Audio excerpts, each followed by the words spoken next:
Alô, amigos, bem-vindos ao Gente que Fala ao vivo, de meio-dia a 1 pela rádio Trianon, AM 740 São Paulo, Rádio Universal, AM 810 Santos e AltV, www.altv.com.br, com reapresentação às 6 da tarde. Estamos também na TV Guarulhos, canal 20 UHF, canal 3 da NET em Guarulhos.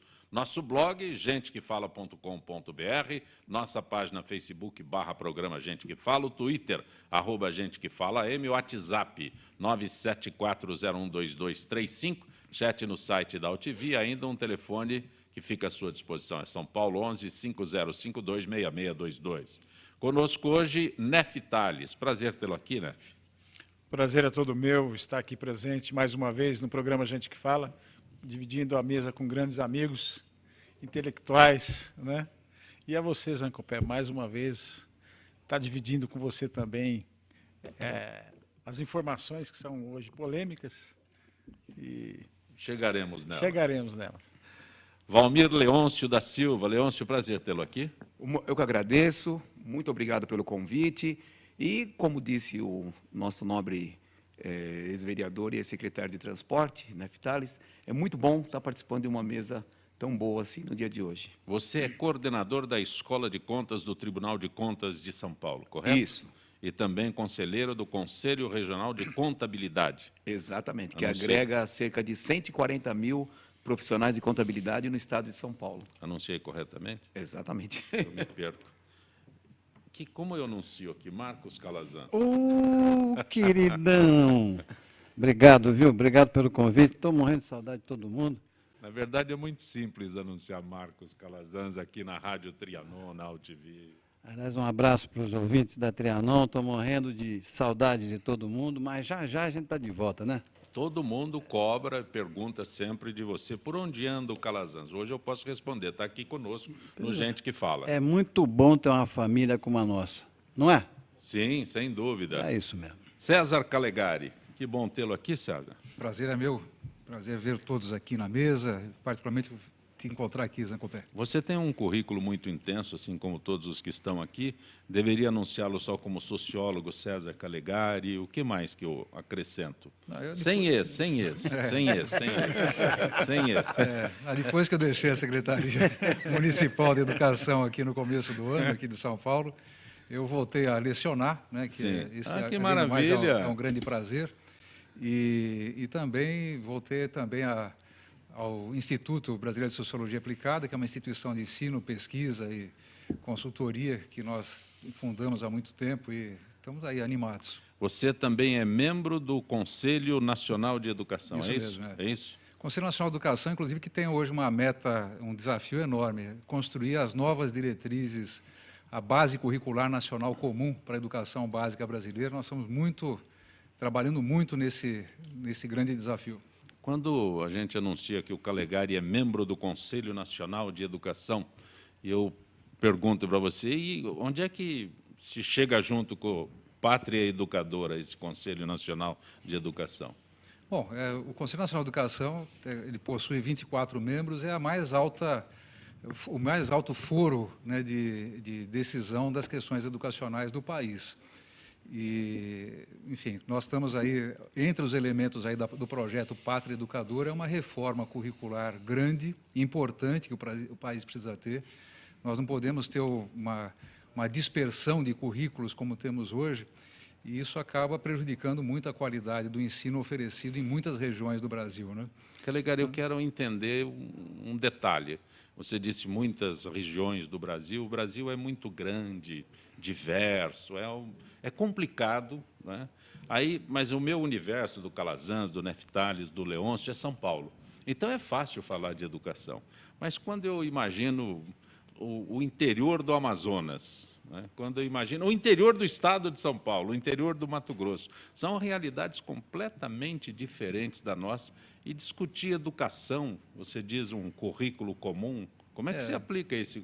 Eu não estou falando lá em cima, né? Estou falando embaixo, né? Do básico. Então, quando você define uma base curricular comum, você define, na realidade, os direitos de aprendizagem. Quer dizer, você está estabelecendo que, mesmo uma criança que mora no interior de Alagoas, com condições muito precárias de vida, né, de família e tudo mais, essa criança tem o mesmo direito que uma criança que mora no Rio de Janeiro, em São Paulo, em Guarulhos, enfim.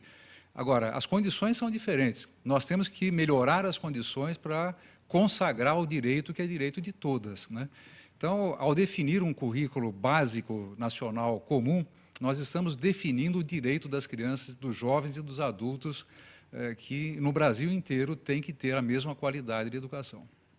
Neftales, professor Leôncio, algo a acrescentar, professor? Não. Eu estou parabenizando ele, que realmente eu acho que não tem coisa mais importante, né? A gente que trabalha na área pública hoje, saber que a educação está bem sustentada, porque não tem como, né, você hoje criar cidadãos críticos sem a educação por trás.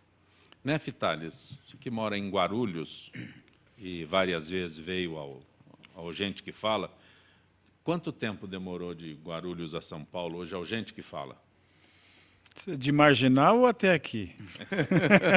Marginal, nós temos os novos limites de velocidade impostos a partir de hoje. Foi reduzido antes para da redução, 70? Antes da redução da velocidade, que eu acho que é um critério que não deveria ser tomado, eu levava 1h30, 1h15. Hoje eu levei 2h15 até aqui.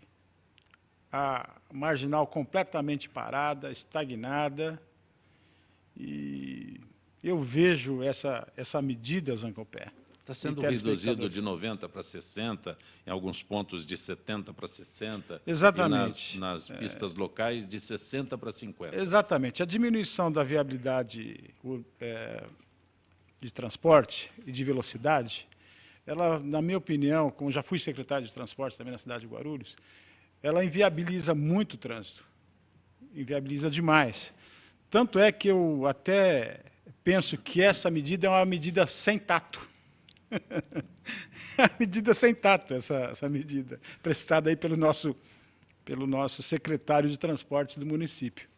Porque deveria ter feito os estudos, né, analisado a velocidade de fluxo de mobilidade. Isso eu acredito que não foi feito. Eu acredito que nós teremos um caos muito maior por esses dias que virão ainda nas marginais da nossa cidade, de São Paulo, da capital de São Paulo. Calazans, Leôncio, Calegari, algum de vocês passa pela Marginal? Eu, às vezes, passo. Ontem, eu vim do interior e acabei pegando a Marginal. Ontem não estava valendo, mas, evidentemente, que nós, no carro, eu resolvi vir na nova marcação da quilometragem. Rapaz, é um absurdo o tamanho, mas é um negócio tão fora de propósito, está escancarado que é uma atitude feita para passar a mão na grana da gente. Primeiro, vai encher todo mundo de multa, porque é impossível. Segundo, não vai atender com a carteira, com a habilitação mais, porque vai todo mundo perder a habilitação. Então, você fica absolutamente claro que é uma atitude, uma ação para arrecadar dinheiro, só isso. Qual é a justificativa para você, com uma frota de automóveis hoje, perdão, que o Brasil tem, de carros modernos e tal, você tem que andar 50 por hora na marginalzinha e a 70 ou 60 por hora na outra? Não cabe. Não tem o menor sentido. Eu não sei, as atitudes que a gente percebe dos gestores aqui da prefeitura são coisas que não têm o menor cabimento. Você fica pensando, você fala, não sei de onde que esses gênios tiram essas ideias. Estão acabando com a cidade. Eu nunca vi a cidade de São Paulo tão suja, não é? Emporcalhada.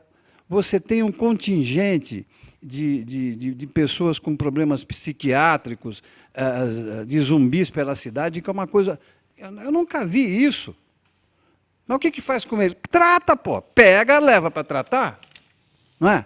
Então, é uma cidade jogada. Vai para o centro. Eu tive quinta-feira no centro da cidade. É uma coisa impressionante. A Paulista, rapaz, que é um cartão de visita de São Paulo, dá vergonha. Muitos estrangeiros ali passando, eu fico com vergonha. Não tenho o que fazer, fico com vergonha. E o que eu não entendo é o Ministério Público absolutamente calado. Está tudo bem, pode tudo, fazem tudo, e está tudo certo. É uma vergonha o que está acontecendo aqui em São Paulo. Preciso sair em defesa aqui da... Faz favor. Quer esperar Vai o ser Leôncio difícil, se hein? manifestar? Leôncio também não passa pela Marginal. Não, não passo, mas a gente tem a oportunidade de passar, geralmente, aos finais de semana, à noite, né? O que dizem aí que, principalmente, o problema da quilometragem da Marginal é o problema de acidentes. Mas o que a gente percebe, que a gente vê, que os acidentes, normalmente, eles ocorrem na madrugada, né? Geralmente, é o pessoal que vem alcoolizado, as pessoas que vêm à noite, alguns que atravessam a Marginal Tietê, a Marginal Pinheiros, pela própria Marginal, quer dizer, não usam um viaduto, não usam uma passarela, apesar de ter poucas passarelas, né? Então, a questão é a seguinte, o motorista que está lá o dia inteiro, que passa ali trabalhando, que vai e volta do serviço ou para a escola, geralmente esse motorista ele não é o causador de acidentes. O causador de acidente realmente são outras pessoas, são as pessoas que vêm alcoolizadas, as pessoas que atravessam a Marginal imprudentemente e as pessoas que fazem como aquele caminhão que fez a semana passada, que subiu a caçamba e parou toda a Marginal. Quer dizer, então a gente vê que o que acontece normalmente são por poucos, né? Quer dizer, então não justifica, no meu ponto de vista, a diminuição da quilometragem na Valmir, Marginal. mas eu colocar um atento aqui, se você vê o fluxo de veículos, a quantidade que circula na Marginal, se você colocar em percentual os acidentes, relação, é né? mínimo. É mínimo. É mesmo, mínimo. É mínimo. É Não mínimo. justifica. Então, os acidentes que nós vimos, que nós mais vemos na Marginais, é acidente de motos que não respeitam. Esses, sim, correm para cima e para baixo da maneira que eles acham que deve fazer. E vão continuar correndo. E vão continuar. E não não vai só mudar. nas marginais, E né? não vai mudar isso. Então, eu acho que isso daí, realmente, eu tenho que concordar, né, com o Marcos Calazans. É a indústria da multa. Só pode ser. Não tem outra maneira. E o tempo que você leva, vamos dizer assim, do Morumbi até aqui a Ponte das Bandeiras, você levaria aí em torno de 40 minutos. Você, tranquilamente, com essa diminuição de velocidade, você vai levar mais de 1 hora. No mínimo. Calegari. Bom, eu ando bastante pela Marginal. Com que né? você não concorda? A redução da velocidade ou Não, está correto com a quando eu cidade olho que não está... quando eu entro na Marginal, Ele não concorda com nada do quando que eu eu preciso falei. ir para o interior, saio da minha casa e pego a Marginal do Tietê, em geral, ou do Pinheiros, e posso andar a 70 km por hora, eu ponho minhas mãos para o céu. Quando eu posso, na Marginal local, andar a 50 km por hora, eu falo, meu Deus, que maravilha que está. Tá, vamos colocar as coisas aqui como elas são, né? Pode ser que essa alteração de primeiro dia, segundo dia, primeiros dias dessas regras de velocidade, isso pode estar dando uma consequência grande. Agora, a Marginal não anda, meus camaradas. Você parece que não... Mas quando anda, Não, você quando não consegue anda, andar não 50 faz por hora. nenhuma. Quando Imagina. anda, entre você percorrer a Marginal, que tem cerca de 20 quilômetros, com 70 km por hora ou 50 km por hora, você vai ganhar quanto? 7 minutos? Mas não é 5 isso, minutos? não é isso. Bom, Os carros modernos nem conseguem andar mais a 50. Mas, que carro, outro dia eu vi uma reportagem aqui que mostra que um carro numa das marginais foi flagrado a 250 km por hora. Mas aí é Bom, outro qual horário? assunto. Deve ter sido de madrugada. Né? Exatamente. Deve ter sido de madrugada, Que é porque o que o certamente... Leôncio colocou, os acidentes são na Bom, mas de madrugada. qualquer forma, eu gostaria de dizer o seguinte, acho que houve estudos, né, esse processo da Marginal, pelo menos todos nós lemos os jornais, e houve vários estudos relacionados a muitos acidentes, não só de motos, né? E as pessoas, os técnicos do CET, né, não é uma questão política, mas os técnicos demonstram que diminuição do limite de velocidade pode preservar vidas, né? Então, eu vejo que nós precisamos ter um pouquinho de paciência. Pessoalmente, eu não gosto de tantas regras. A cidade está ficando com excesso de regras. E outro dia eu ouvi também um comentário de um especialista nessa área de trânsito que diz o seguinte, é muito importante que, para que um trânsito numa cidade grande flua, que haja um certo nível de desregulamentação. Regulamentar demais, ou seja, as pessoas ficarem com muito medo de fazer certas coisas, o tempo inteiro botar pé no breque e tudo mais, isso mais complica do que ajuda o trânsito nas grandes cidades. Então, em relação à Marginal, eu queria dar esse contraponto do que o Calazans falou, mas em relação a muitas regras no trânsito da cidade de São Paulo, eu acho que isso tem complicado. Nada mais, cara? Não, eu acho que Eu só está acho que a certo. velocidade real ela vai Sim. cair para 30. Porque o cidadão, quando vê o O radar, ele não passa 50. Quando vê o aviso. Ele vê o aviso, ele já cai para 20, ele está quase parando. Passou o radar, ele acelera. O grande problema é esse, então vai parando tudo para trás. Isso Agora, é o César falou tocou num assunto importante. O paulistano, fundamentalmente, vive sob uma pressão muito grande diária. Sobre todos os aspectos. A luta do dia a dia está cada vez mais difícil. E essa história de você ficar colocando essas regras, essas coisas todas, isso dá um estresse geral. Geral. Imagine, vocês vão ver, pior que daqui uma semana, ninguém mais vai respeitar 50, vai todo mundo para o dane-se. Porque é impossível, é impossível. Então são atitudes que bate para a gente, para a maioria do povo, que é mesmo para faturar, é para fazer dinheiro, é para aumentar o caixa, é isso. Neftales, tem filiação partidária, Nef? Qual é o teu? Não, por enquanto eu estou sem partido. Calegari. Sem partido. Calegari teve 2 mandatos como estadual, é isso? Pelo PSB. Pelo PSB, e Isso, não está Partido filiado. Socialista. Não, eu já dei minha Leôncio. cota de contribuição nos partidos políticos. Calazans, nem vou perguntar se Ah. você está afiliado. Filiada, não, eu sou corintiano só. Isso é bom. Tem 2 aqui. PMDB vai reivindicar o comando da CPI do BNDES a partir de agosto. A comissão, criada na sexta-feira, após Cunha anunciar seu rompimento político com o governo Dilma Rousseff, vai aprofundar informações sobre empréstimos feitos pelo Banco Público desde o governo do ex-presidente Lula. No mesmo dia que a CPI foi criada, o PSDB, principal partido de oposição ao governo, indicou 2 membros, os deputados Betinho Gomes, de Pernambuco, e Miguel Haddad, de São Paulo. Calegari, você que conhece o parlamento, o que significa isso? Eu acho que atitudes como essa... Bom, primeiro que em relação à CPI, a pergunta é por que o presidente da Câmara já não tinha aprovado essa CPI antes? Já que ela estava sendo pedida, estava na gaveta por quê? Para tentar fazer algum tipo de ameaça? Acho uma coisa muito feia, né? Agora, em relação à BNDES, especificamente em relação a isso, nós temos que lembrar que o BNDES é um banco, né, de desenvolvimento. É um banco que outros bancos, que faz o que muitos outros bancos não fazem, né? Por exemplo, pode arriscar certos empréstimos para certas empresas que, eventualmente, podem até não dar certo. Então, é muito importante que essa CPI, que vai ser instalada sobre o BNDES, ela possa verificar tudo que o BNDES contribuiu para o desenvolvimento, e tem contribuído para o desenvolvimento do país. É um banco importantíssimo, né? Agora, eu, aqui no que diz respeito à questão política, eu fico sempre vendo que parece que, nesses instantes, se esquece do país, né?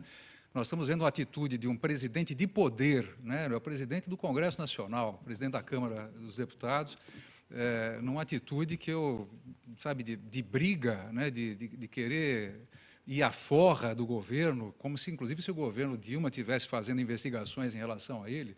Quem está fazendo isso é a Polícia Federal, que é uma polícia do Legislativo Federal. O que é isso? E querer ficar fazendo esse tipo de ataque, utilizando CPIs. Poxa, vamos pensar mais no nosso país, que está precisando de mais coisa do que esse tipo de comportamento. Calazans, está tão apreensivo. Não aí. é apreensivo. Ficou- Essa história toda não tem santo nem coroinha. Ninguém é santo nessa brincadeira.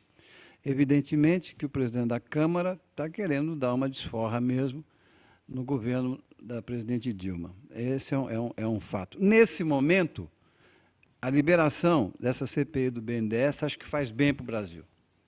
Até porque, aonde você mexe, tem porcaria. Aonde você mexe? Eu escutei uma frase do ministro Zavascki, a semana passada, que eu achei muito interessante. Ele diz o seguinte: eu estou impressionado, porque aonde você puxa uma pena, sai uma galinha. E é verdade. Avalie o que pode acontecer se for feita uma CPI para valer sobre o BNDES. Sobre os fundos de pensão, que é outra que foi aprovada. Então, o Brasil está passando um momento crítico. O povo desesperançoso. você não tem perspectiva, você não vê perspectiva. Eu pergunto, me digam um político que pudesse assumir o país hoje para fazer com que voltasse para nós todos aqui a esperança. Eu tenho alguma dificuldade, e acho que a maioria terá. Então é um momento muito difícil. Conseguiram, não destruir, porque não vão destruir o Brasil nunca, mas levar o país para um local, para um embuste, que é uma coisa horrorosa. Tem gente que acha que nós vamos passar mais 3 anos e meio. Eu fico torcendo para que nada disso aconteça e que o país consiga uma solução intermediária muito antes disso, para que volte a esperança ao povo brasileiro. O que eu vejo aí é uma queda de braço do presidente da Câmara dos Deputados, porque realmente ele foi ameaçado pelo governo, pelo que ele andou fazendo, pelas votações na Câmara Federal, contrária ao que o governo queria. Então, eu acho que sim, que foi um modo de retaliação junto a essa situação, que é a investigação e a delação contra o Cunha, um sinal para ele, olha, você também tem o rabo para fora da janela. Mas, nesse confronto, eu acho que quem perde, na minha opinião, é o governo. Quem ganha é a população. Por quê?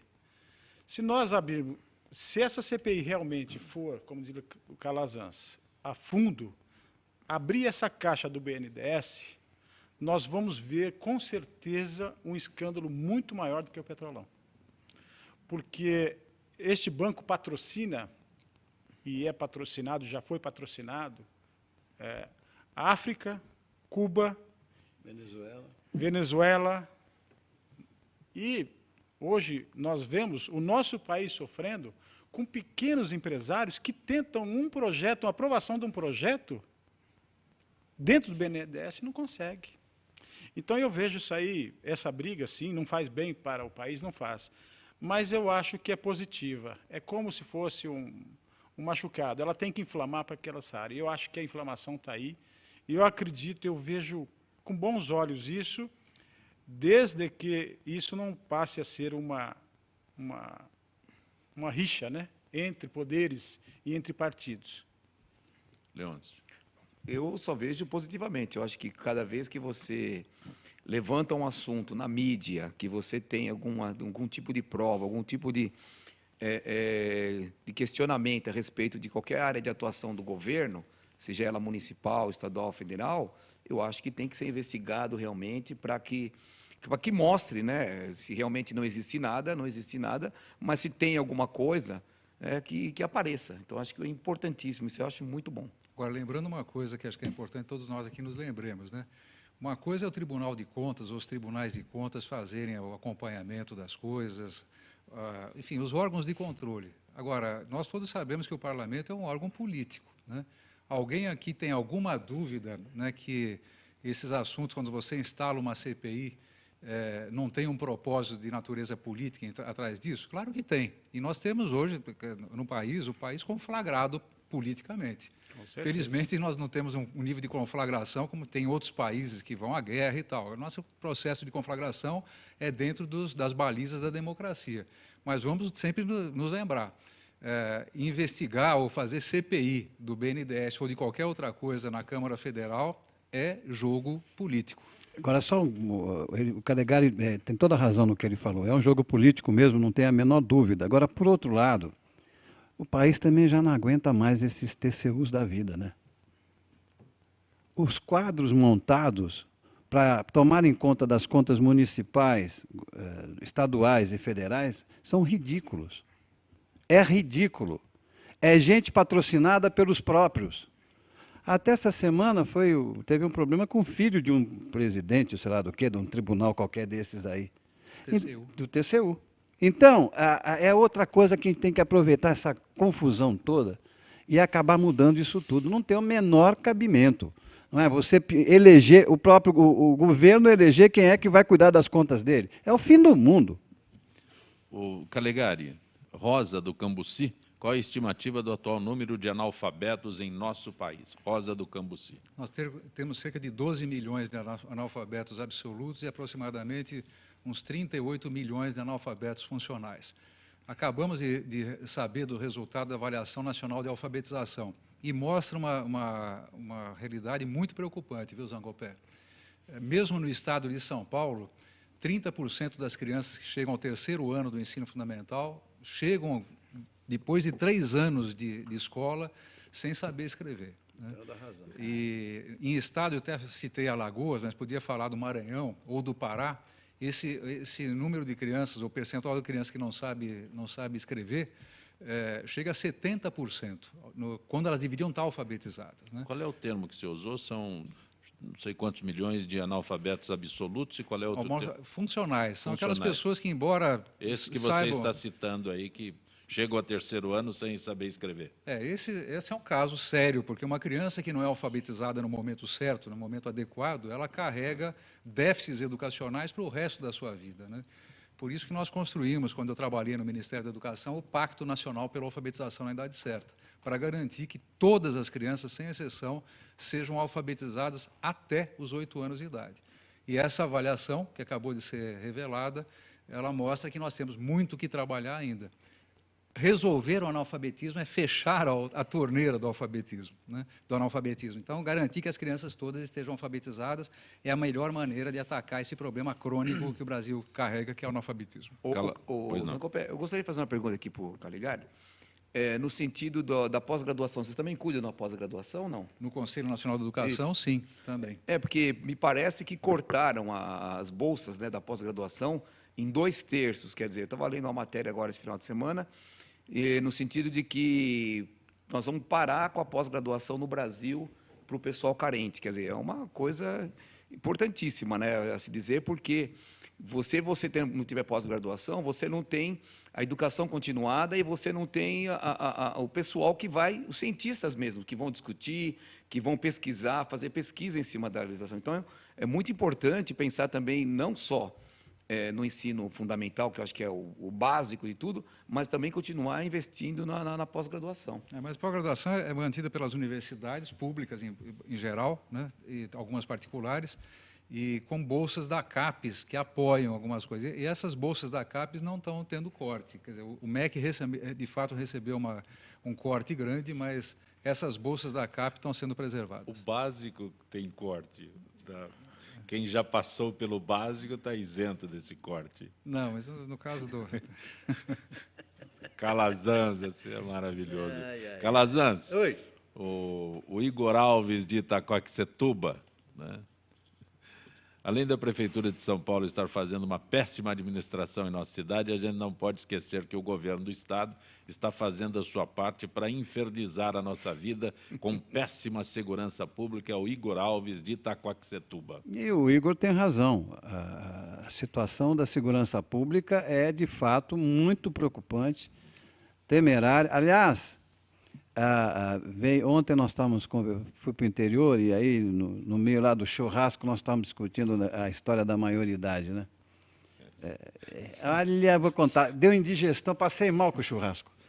A confusão que os caras fazem, o que foi? O Calazans, você me faz lembrar os que discutem comunismo com uísque. Pois é. Pessoal. No mínimo 12 anos. Para quem. Vamos para o intervalo. Vamos. Gente que fala retornará em instantes.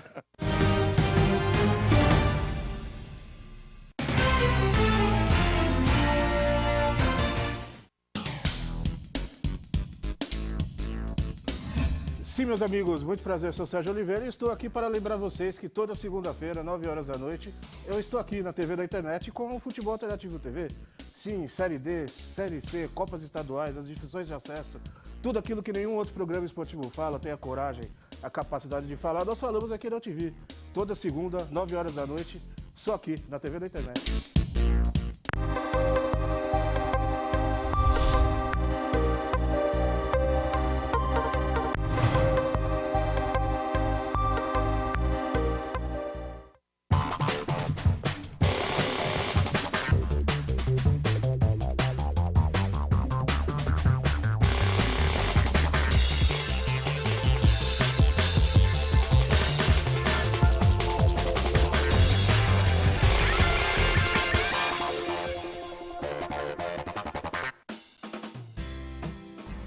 Você já ouviu falar na Lei de Zoneamento?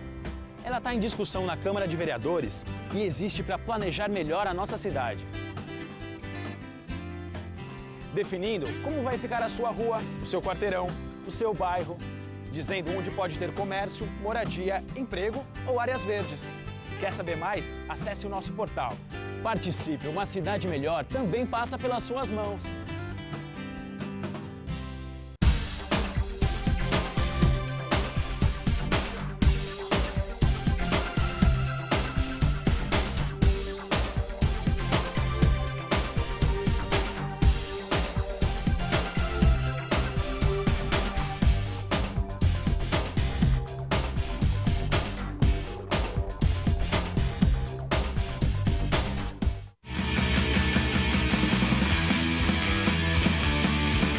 Olá, eu sou João Carlos Boldan e apresento aqui na UTV toda segunda-feira, a partir das 14 horas, o programa Saludes, com o apoio da Quantum Bio. Falamos das medicinas ancestrais, como a acupuntura, que é a minha especialidade, mas também de medicina quântica, biorressonância, biofísica, para a qualidade de vida e saúde. Venha com a gente toda segunda, às 14 horas, aqui na UTV.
Você está acompanhando Gente que Fala pela Rádio Trianon, AM 740 São Paulo, Rádio Universal, AM 810 Santos, AltV, www.altv.com.br, com reapresentação às 6 horas da tarde, também a TV Guarulhos, canal 20 OHF, canal 3 da NET em Guarulhos, e acompanhe o nosso blog, gentequefala.com.br. Conosco hoje, Neftales, Marcos Calazan, César Calegari e o Valmir Leôncio da Silva, que é coordenador da Escola de Contas do Tribunal de Contas de São Paulo. Você trouxe aqui Contabilidade Pública para Municípios. Isso. Esse é o livro que vende mais que a Bíblia?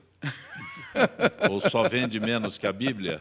Esse é o livro que está começando a vender, ele está chegando perto do número vendido da Bíblia. O outro é Contabilidade Aplicada ao Setor Público. É pela editora Atlas, esse daí é pela editora Fórum. É uma coleção... É Contabilidade Pública para os Municípios. Isso. O outro que está quase empatando com a Bíblia, como é que chama? Não, é esse daí, Contabilidade Aplicada ao Setor Público. Aplicada ao Setor Público. Isso. Você me confunde, eu já não conheço nada de contabilidade. É que os dois são contabilidade, mas isso esse aí é mais específico para os municípios, é uma coleção que nós estamos fazendo, Contas Públicas, pela editora Fórum, que está sendo lançada agora com vários temas, licitação e contratos, controle interno, perguntas e respostas a respeito da administração pública e esse de contabilidade. Você trouxe aqui uma relação de audiências públicas. Outro dia a gente conversou sobre audiências públicas para a elaboração da proposta de lei orçamentária. Que convocação é essa? O que é? Que programação é essa? O administrador público, nós estamos falando aqui só administração pública. A administração pública, para ela poder andar, poder caminhar, ela precisa arrecadar e gastar, né? Arrecadação e gasto, que é isso que movimenta a administração pública. Então, a administração pública ela tem que fazer o seu planejamento, que se dá, como diz a própria Constituição Federal, artigo 165, através do plano plurianual, que depois tem a LDO, e a partir da LDO faz-se a lei orçamentária anual. E a lei orçamentária anual, por força da lei de responsabilidade fiscal, ela tem que ter a participação popular.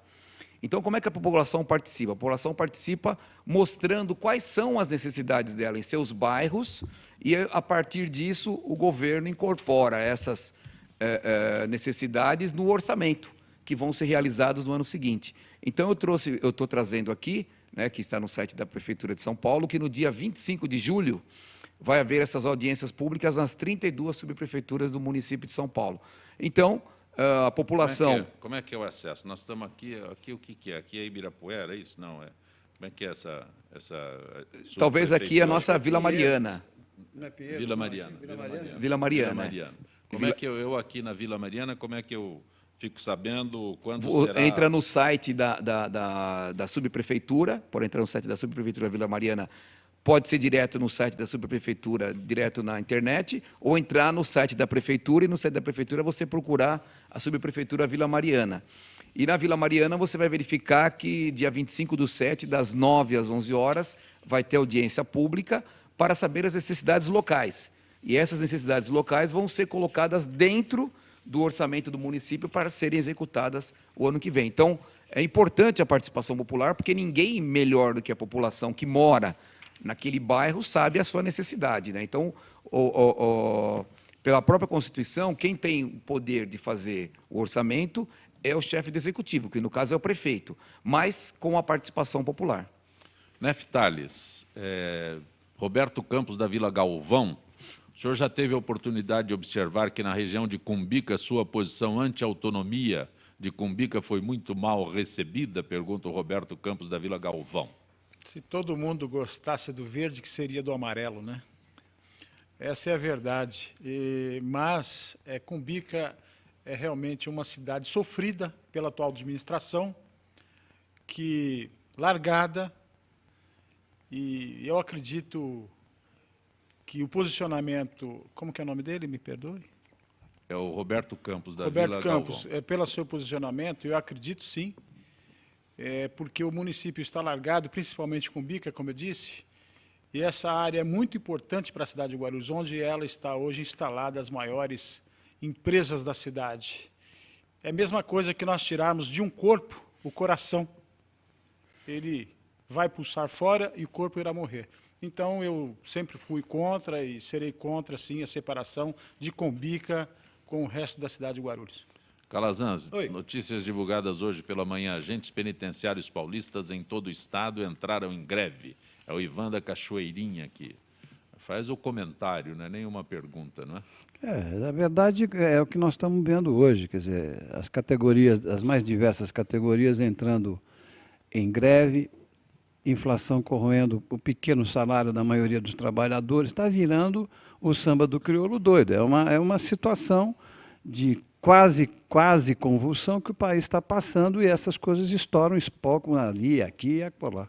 Nancy da Lapa faz um comentário aqui, aliás, a pergunta, não sei se alguém aqui teria condição de responder, sobre o assessor do Eduardo Cunha, que aconselhou o pronunciamento dele em rádio e televisão.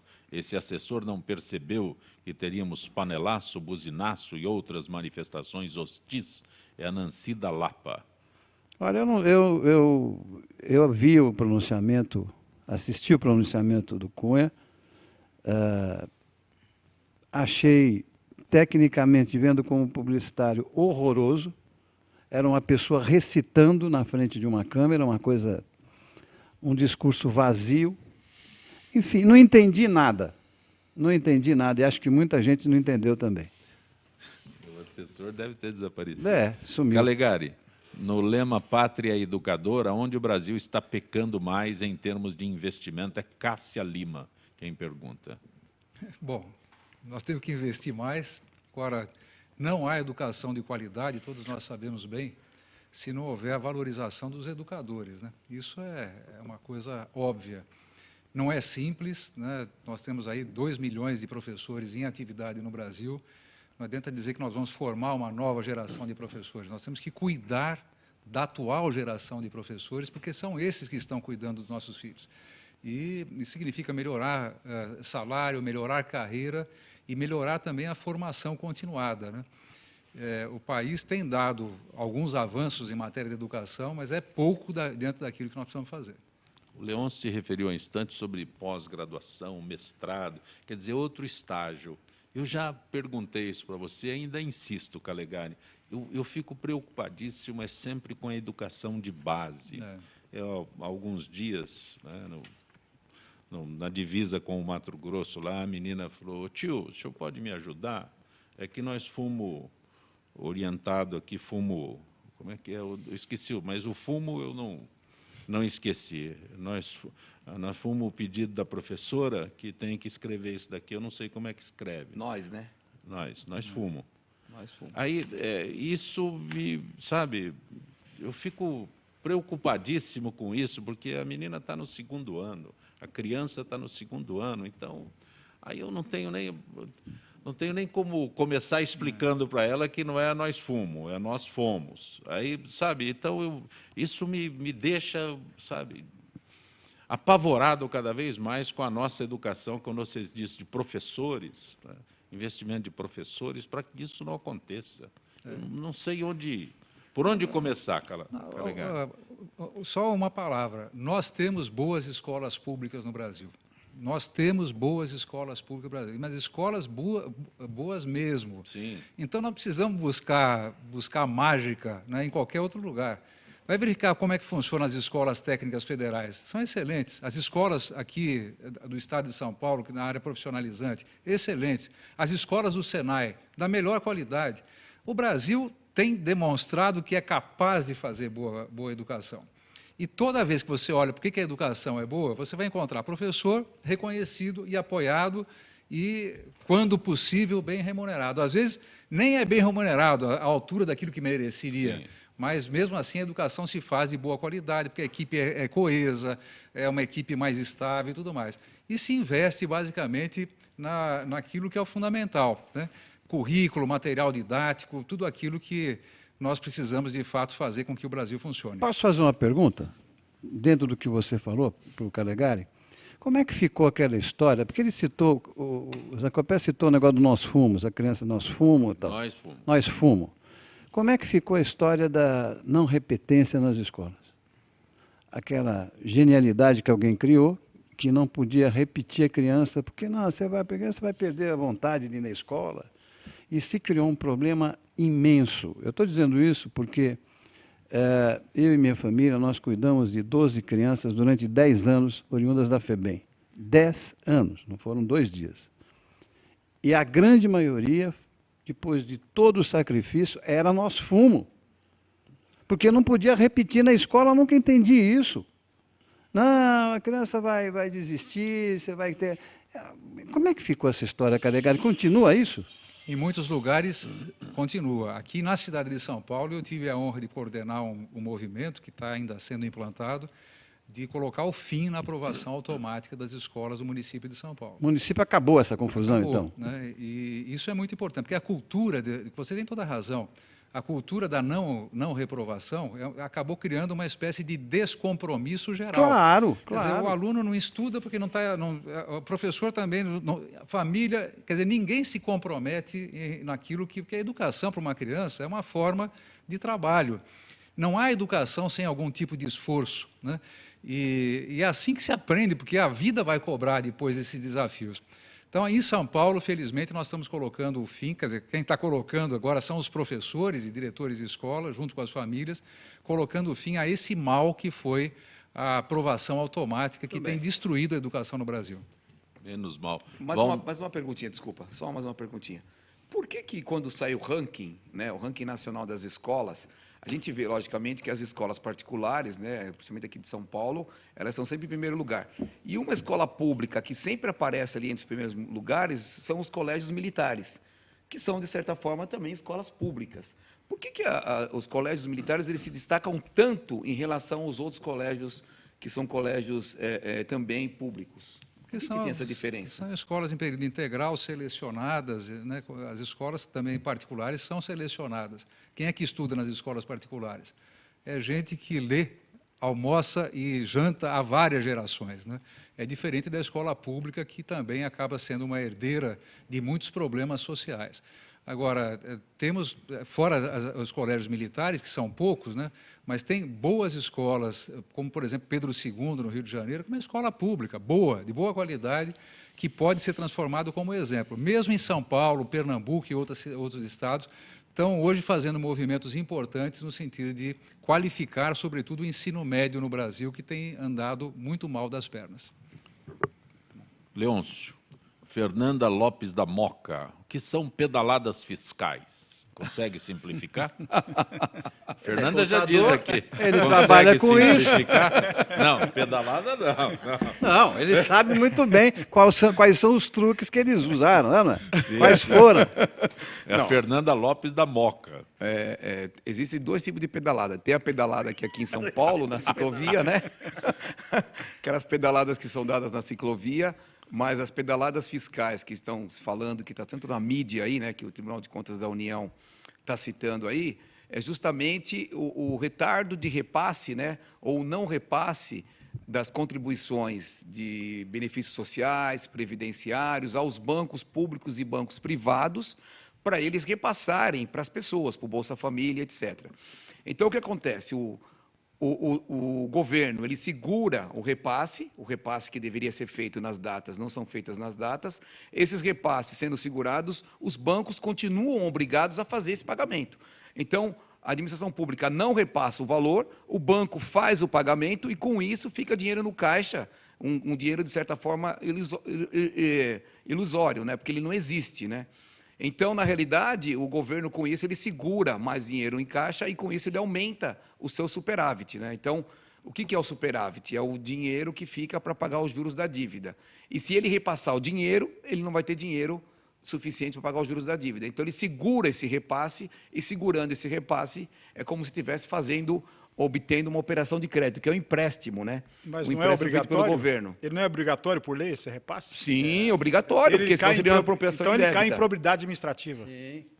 É aquela coisa que o Tribunal de Contas da União está dizendo, né? Porque deveria ser feito o repasse não foi feito, tanto que o Tribunal de Contas da União está dando um prazo de 30 dias, né, para o governo federal dizer o que aconteceu, né? Porque não pode ficar com dinheiro segurando, assim como uma empresa. Esse né? prazo está vencendo agora, acho que essa semana. Exatamente, me parece que é dia 17 foi dia 17 ou dia 18, mais ou menos. É agora esses dias que está vencendo o prazo. Eu só gostaria de entender, porque o advogado-geral da União, Luiz Inácio Adams, afirmou que os atrasos nas transferências do Tesouro Nacional a bancos públicos, essas pedaladas fiscais a que você se recebeu...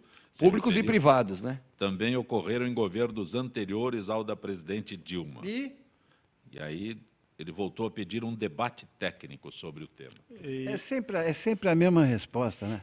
Ah, o cara lá fez também, o outro fez o quê? Então não tem nada, está tudo certo. O país resolveu pôr um ponto final, ou 3 pontos, não sabemos, nessas muitas histórias, inclusive nessa. E isso vai acontecer, queiram ou não queiram. Fica ligado, esse negócio é educação, não é contabilidade. Mas, Zancopé, de que maneira eu vejo isso? Eu vejo isso um desvio, hoje, de investigação e de foco. Porque a situação ela é tão polêmica e tão complicada para o governo da presidente Dilma, que nós vemos essas pedaladas fiscais obrigatórias, que deveriam ser pagas, como administrativamente tem que ser paga, e caindo na improbidade administrativa, se não me engano, acho que no Decreto-Lei 201/67, se não me engano. Isso. Está no livro dele, Leandro. É isto? É. Por favor, obrigado. Então, ela vai com certeza responder isso se o Tribunal de Contas aqui rejeitarem as contas, que tudo indica que será. Veja bem. Não é bem rejeição, é um parecer desfavorável. Quem dá a rejeição seria o Legislativo. Mas veja bem, o Legislativo hoje é o Cunha que já rompeu. Nós temos os senadores hoje que estão apanhando pela investigação comandada pelo senhor Janot, né? Que é o candidato novamente à reeleição pela Dilma. Não, mas não é isso. Não, pera um pouquinho. Não é reeleição pela Dilma. É uma reeleição, não da Dilma, não da Dilma. Precisa esclarecer aqui o nosso então ouvinte. Então eu vou esclarecer melhor. Não é a Dilma. A Dilma apenas nomeia aquele que for escolhido em primeiro lugar entre os promotores de justiça federais. Sim, ele nomeia, mas quem aprova?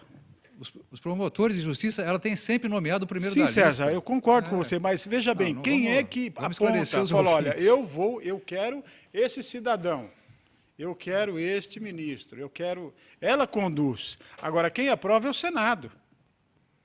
Aí eu te pergunto, o Senado vai aprovar o nome de Janot novamente? Então, está havendo um conflito, na minha opinião, me perdoe, na minha opinião, o que eu vejo aí, é realmente um desvio de foco do que está acontecendo no país. Então, vamos bater naquele lado, que vamos amortecer essa situação e tirar o desvio do foco da presidente. Agora, se tiver que cumprir a lei no pé da letra, nós teremos aí, com certeza, mais uma situação dificílima para a presidente Dilma. Antes disso tudo, posso? Por favor. Antes disso tudo, eu não me conformo no seguinte. Acho que não precisava nada disso. Acabamos de ter uma eleição agora, 6 meses atrás. Essa senhora, para nos convencer de que ela deveria receber o voto de cada um, contou e jurou uma série de informações. Tudo mentira. Em qualquer país minimamente sério, essa senhora já teria saído do posto dela e eu não sei se não estaria presa. Ninguém fala nisso. Soa como uma coisa absolutamente normal. Como normal? Como é que é normal? Uma pessoa que quer conquistar o seu voto vem para a rede cadeia de televisão durante o prazo de uma campanha, mente o tempo todo, fala que vai fazer A e faz B o tempo inteirinho. E fica o dito pelo não dito, só esse fato já teria que impugnar ela como presidente. Só isso. Eu não consigo entender essa história toda, de achar que isso é normal. Não é normal. Calegari, especificamente, lógico que estendido aos outros, mas onde você esteve na Assembleia Legislativa de São Paulo, foi aprovada a compra de 56 carros executivos para deputados e funcionários de alto escalão. O edital diz que a aquisição será feita através de pregão eletrônico no dia 27. A empresa que, bom, aí é sobre a concorrência e tal, mas cada carro deverá custar ao Estado mais de R$82 mil. Aí tem revisão e tudo mais. Só vai ficar gente sem carro, com esses 56 carros. Quem que será que está sendo preterido aqui? Porque são 90 deputados. Eu suponho que tenha havido compras intermediárias aí, né? Em períodos intermediários. Bom, o simpático aqui seria dizer o seguinte: olha que absurdo, o país em crise, deputado comprando carro e tal, e eu não sou deputado há muito tempo e nem você, até porque nem filiado a partido eu estou mais, né? Não, agora é sério, não vai ser mais candidato? Não, continua esse meu assunto. partido é a educação. Ótimo, pronto. Ótimo, continua. Agora, eu sei que os deputados de São Paulo andam muito, e o trabalho deles basicamente é no interior, ou quando não é no interior, na Grande São Paulo, e a maneira deles se locomoverem é um veículo, né? Não precisa ter absolutamente nada de luxo, mas precisa ter segurança, né? E, então, enfim, se os carros estão velhos, acabam ficando, inclusive, com uma manutenção muito cara, às vezes justifica, né? Eu não conheço o assunto, né? Mas quando fui deputado há muitos e muitos e muitos anos atrás, recente, não é? Eu lembro o que era andar com umas latas velhas, arriscando a vida e tendo uma despesa de manutenção muito alta. É verdade. Se esse fosse o problema, o Calegari tem razão. Não é fácil. A gente tem que defender aqui o trabalho do deputado, do vereador. Rapaz, a turma trabalha mesmo. Essa história de achar que todo mundo é vagabundo, isso é conversa. Trabalham mesmo e usam muito automóvel. Evidentemente que o carro chega uma hora que começa a abrir o bico mesmo, né? Eu não vejo nenhum problema em você trocar a frota desses deputados. Agora, o que está acontecendo hoje é uma tendência assim, no sentido de não comprar, e sim alugar os veículos. Isso é uma tendência que está havendo, porque você alugando o veículo, você tem o seguro da empresa, você tem as manutenções feitas pela empresa e você está sempre com o carro mais atualizado possível. Então, uma tendência hoje na administração pública é ter esses veículos alugados, terceirizados. Além da reposição, né? Além da Imediata, reposição de qualquer problema, exatamente.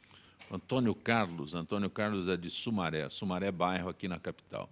Alguém sabe informar o custo dos cantores na virada cultural na capital? Não sei se alguém tem aqui informação. Já chegou no Tribunal de Contas ou não? Não, eu vi pelo jornal que, por exemplo, o Caetano Veloso me parece que custou 150 mil, Fábio Júnior, acho que 100 mil, assim, os mais... E a Daniela Mercury, 99. Ficou nessa faixa. Os outros devem ter... Ela deu um os desconto. outros 10 Ela mil, deu um desconto. isso, Ela deu um 4 mil, desconto. Ela deu um desconto para a Deu um prefeitura. desconto. Eu sei, lembro. eu Eu sobre a capital não sei, mas eu sei que a Paula Fernandes em Guarulhos fez um show, né, de aniversário da cidade, eu não me lembro qual foi, e não foi cobrado, mas a prefeitura pagou. Como assim? Não foi cobrado a prefeitura? Não, Estamos ninguém esperando- canta de graça, ninguém canta de graça. Aí Mas não é acontece que foi feito. Está lá nos autos, inclusive, quando ela foi chamada, Sim. para que depois ela falou, não, eu acertei não com a prefeitura não me pagou nada. Inclusive, nós estamos lá pedindo uma CPI, inclusive na Câmara Municipal, para que seja esclarecida essa situação. O pagador oculto? Tá bom. Calegari, verdade que não volta para a política partidária? Não, como eu falei, não é brincadeira. Meu partido é educação, já dei minha cota de contribuição. E quando eu falo que não volto, não quero dar com isso nenhum exemplo. Eu acho que a juventude precisa participar da vida política de um país, assim que se fortalece a democracia. Não é porque tem problemas, porque em qualquer lugar tem problemas, em qualquer lugar do mundo também tem problemas na área política, né? E tem bons exemplos também na política. Ora, é preciso que as pessoas participem. Eu estou participando na minha vida como educador, como membro do Conselho Nacional de Educação. Eu insisto nesse aspecto porque bons parlamentares fazem falta, né? E me lembro que você, como deputado, conseguiu reorganizar a verba da educação, que era um negócio assim jogado. Colocava-se como desculpa o zoológico na verba da educação, esse tipo de coisa. Aí o Calegari conseguiu reorganizar o destino da verba da educação. Por isso é que digo que bons parlamentares fazem falta. E lamento que você tenha feito a opção. Acho que a educação ganha, né? Mas o parlamento perde. Um dos dois. Obrigado pelas palavras. Né? Calegari, muito bom tê-lo aqui no nosso Gente Obrigado. que Fala. Espero que possa retornar. Professor Valmir Leôncio, contabilidade pública para os municípios está já na sua... É lançamento? Esse daí é lançamento, está na primeira edição. Primeira edição. O que vende menos que a Bíblia, qual que é? A nova contabilidade aplicada ao setor público. Um abraço, Leôncio. Eu que Bom agradeço, tê-lo muito aqui. obrigado. Neftales, quanto demora para retornar para Guarulhos agora? Olha, agora até que o trânsito não é tanto, mas eu espero, com essa nova velocidade, que eu demore 1h30, né? Bom tê-lo aqui. Espero que possa retornar outras vezes. Obrigado por estar aqui presente com nossos amigos, debatendo temas importantes, né? Como o nosso amigo César Calegari, o Valmir, né? E o nosso amigo repórter aqui, o Marcos Calazan.